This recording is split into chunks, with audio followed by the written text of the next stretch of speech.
한국에서 살 때 데모 해본 적이 있습니까? 저는 평생에 딱 한 번 데모를 해보았습니다. 복학을 한 후에 대학교 3학년 때인지 4학년 때인지는 기억이 나지 않지만 그 당시에 딱 한 번 데모를 한 적이 있습니다. 혹시 기억이 나실지는 모르겠지만 박종철 씨의 고문치사 사건으로 인하여서 데모를 했습니다. 그때 박종철 사건이라 함은 6월 민주화 운동에 불을 붙였던 사건이었죠. 정부에서 발표하기를 책상을 딱 치니 억하고 죽었더라 라는 말도 되지 않는 억측으로 박종철 씨의 사망 원인을 발표를 했습니다. 그때 수많은 국민들이 분개를 하고 분노를 하며 데모에 합류를 한 사람들이 많이 있었습니다. 저도 그 소식을 듣고 정말 화가 많이 나더라고요. 그래서 데모대에 참여를 해본 적이 있습니다. 출애굽기 32장 22절부터 24절까지 말씀입니다. 아론이 이르되 내 주여 노하지 마소서. 이 백성의 악함을 당신이 아나이다.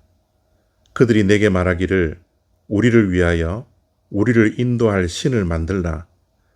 이 모세 곧 우리를 애굽 땅에서 인도하여 낸 사람은 어찌 되었는지 알 수 없노라 하기에 내가 그들에게 이르기를 금이 있는 자는 빼내라 한즉 그들이 그것을 내게로 가져왔기로 내가 불에 던졌더니 이 송아지가 나왔나이다. 아멘. 모세가 시내산에 올라가서 하나님으로부터 십계명을 받습니다. 그 십계명을 하나님께서 두 돌판에 직접 쓰시고 새겨서 모세는 그 두 돌판을 가지고서 시내산에 내려오게 되었습니다. 그런데 산 밑에 있던 이스라엘 백성들은 금송아지를 만들고 노래를 하며 춤을 추고 있었습니다. 그 광경을 본 모세가 심히 분노하여서 두 돌판을 던지는 사건이 있었습니다. 결코 해서는 안 될 일을 모세가 했던 것이죠. 그러고 나서 아론에게 이것이 어떻게 된 일이냐고 물었습니다. 왜 이런 큰 죄를 지었느냐고 아론에게 물었습니다. 그때 아론이 이렇게 대답을 합니다.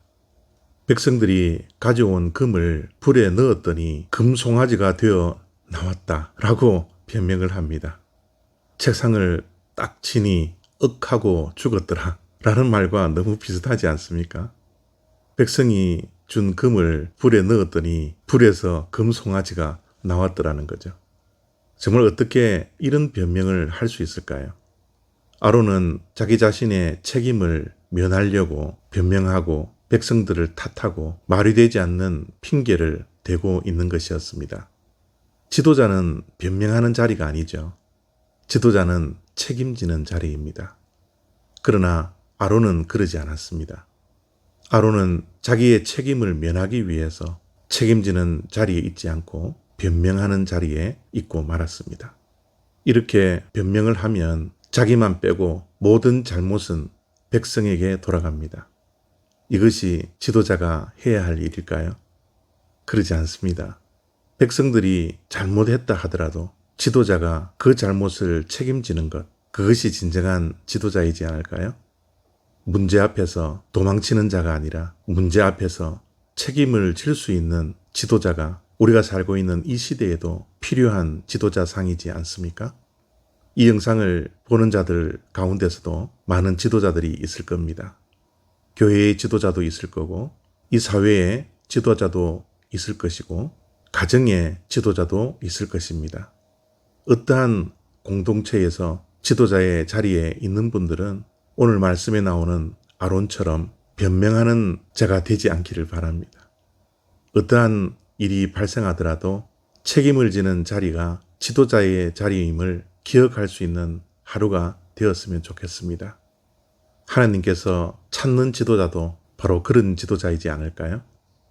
자기에게 불이익이 있더라도 억울한 일이 있더라도 공동체의 잘못을 책임질 줄 아는 사람, 그 사람이 오늘도 하나님께서 찾는 지도자라는 것을 꼭 기억하시고 오늘 어떠한 일이 내 앞에 발생하더라도 변명하지 않고 탓하지 않고 핑계대지 않고 책임지는 하루가 되시기를 바랍니다. 감사합니다.